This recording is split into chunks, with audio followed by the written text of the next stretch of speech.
Assalamualaikum warahmatullahi wabarakatuh teman-teman. Balik lagi di GP Media Channel dengan aku Kak Rahmi. Nah teman-teman, hari ini kita akan ngebahas soal prediksi SNBT 2024 pemahaman bacaan dan menulis. Seperti apa soal dan pembahasannya? Yuk berikut sama-sama kita simak videonya.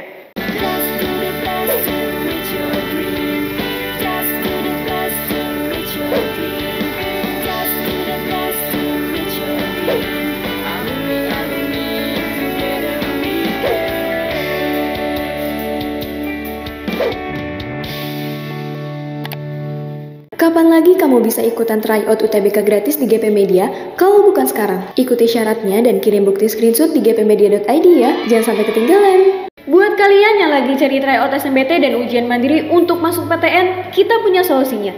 GEP Media menyediakan tryout SNBT dan ujian mandiri untuk beberapa PTN ternama di Indonesia. Mulai dari harga 10.000, kalian sudah dapat ribuan soal prediksi, video pembahasan, dan ada kelas online juga loh.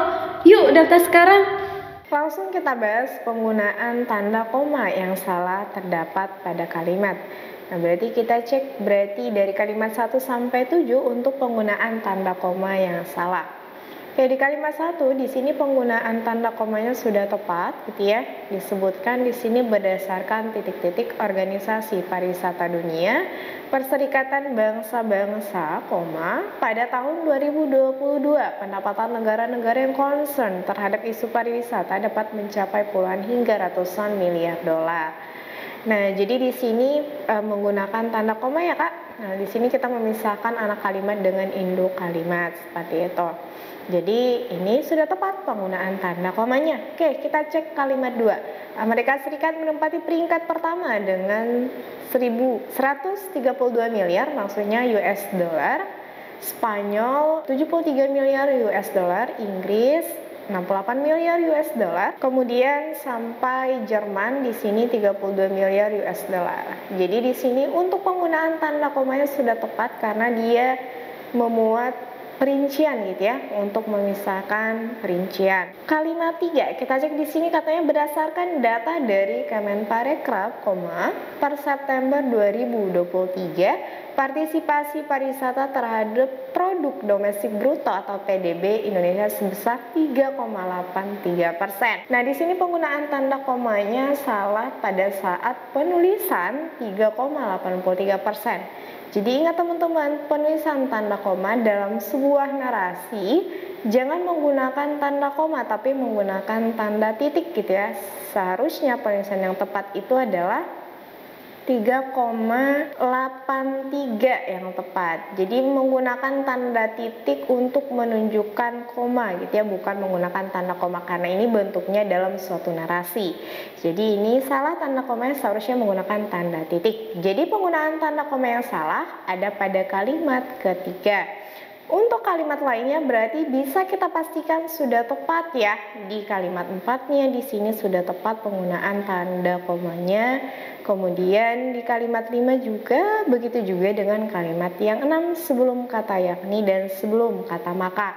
Nah, jadi untuk kalimat 7 tidak perlu tanda koma. Jadi jawabannya adalah kalimat nomor 3. Oke, kita cek soal berikutnya. Pernyataan yang paling tepat untuk melengkapi kalimat 1 adalah di sini disebutkan berdasarkan titik-titik organisasi pariwisata dunia Perserikatan Bangsa-Bangsa pada tahun 2022 pendapatan negara-negara yang concern terhadap isu pariwisata dapat mencapai puluhan hingga ratusan miliar dolar. Oke teman-teman, di sini sudah ada bentuk dari pencapaian pendapatan negara-negara gitu ya, yang concern terhadap isu pariwisata, yaitu mereka mencapai puluhan hingga ratusan miliar dolar pendapatannya. Nah, ini merupakan suatu laporan karena di sini sudah tercantum data-datanya seperti itu ya, yang dijelaskan di kalimat 2, 3, 4 dan berikutnya. Makanya pernyataan yang paling tepat itu menggunakan kata laporan. Untuk opsi B, data, rumusan, analisis, dan survei ini kurang tepat. Oke, kita bahas soal berikutnya. Kalimat manakah yang paling tepat sebagai inti kalimat teks tersebut? Nah, jadi nanti kalau kamu ditanya inti dari kalimat teks, berarti kamu cari ide pokoknya gitu ya. Nah, oke, kita menemukan kalimat utamanya ada di awal kalimat gitu ya, di awal paragraf kalimat 1, dan inti kalimatnya itu ada pada paragraf 1 yang menjelaskan terkait dengan pada tahun 2022 pendapatan negara-negara yang concern terhadap isu pariwisata mencapai puluhan hingga ratusan miliar dolar. Jadi jawabannya opsi yang A. Baik teman-teman, di sini kakak punya soal terakhir, silakan kalian jawab. Hasil jawabannya tulis di kolom komentar. Oke teman-teman, itu dia tadi pembahasan soal prediksi SNBT pemahaman bacaan dan nulis. Sekian dari kakak, semoga ngebantu. Sampai jumpa.